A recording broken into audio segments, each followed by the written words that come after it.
Hello everyone, today we're taking a look at Blazer, a DOS virus that infects COM files in the usual way, but has a pretty interesting method when it comes to deleting files.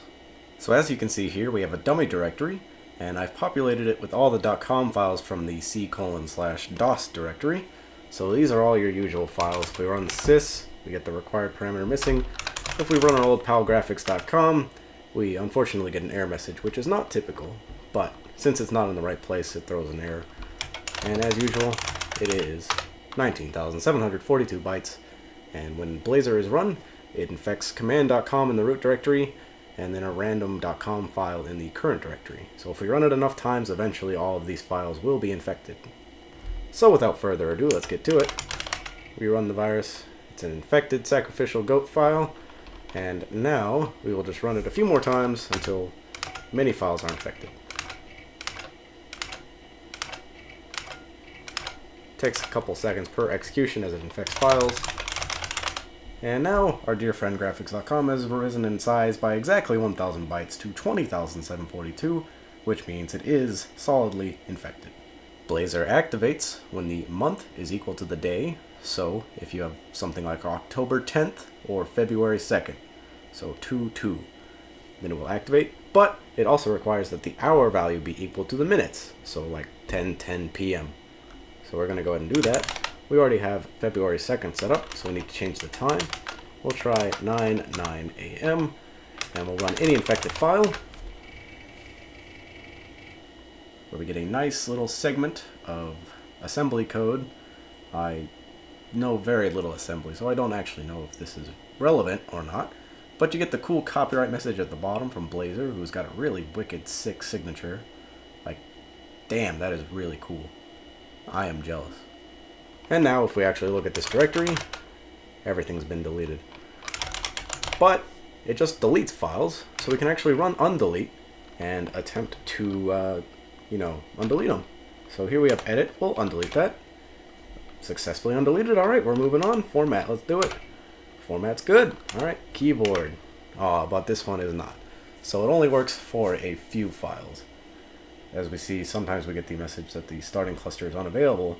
This file cannot be recovered with the undelete command, so this file is gone. Goodbye sys.com. Choice.com.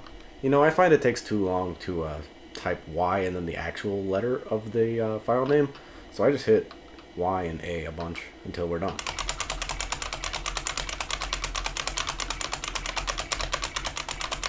Yeah, we're done. Okay.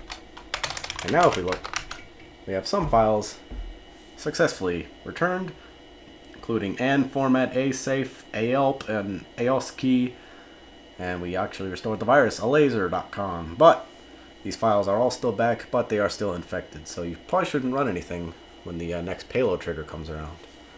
So let's go ahead and remove every file from this PC and see what happens. Set the time back. We'll run alaser. Go ahead and delete everything in here. Hit infected command.com, so we'll run that. Alright, everything from the root is now gone. And now for the DOS directory, where I've already copied Blazer. But we'll run graphics anyway. No, we're not going to do it? No? Alright, well, Blazer, do your thing. Takes a little bit. Oh no. This noise was somewhat disconcerting, but it seems to have finished and my hard drive is still running. But now everything's gone. And now our undelete doesn't work because undelete is gone, so we're kind of screwed. We're going to go ahead and restart. And once again, I leave the seek test in because I know you like it.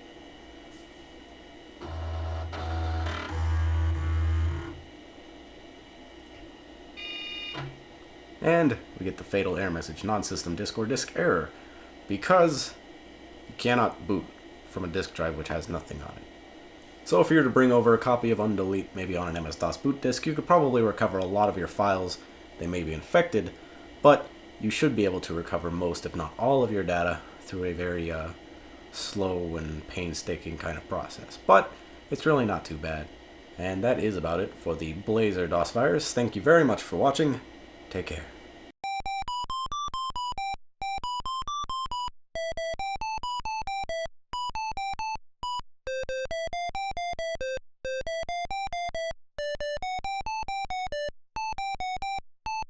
As you can see here, I have a dummy directory called test, and I've copied out all the .com files from the... Shit.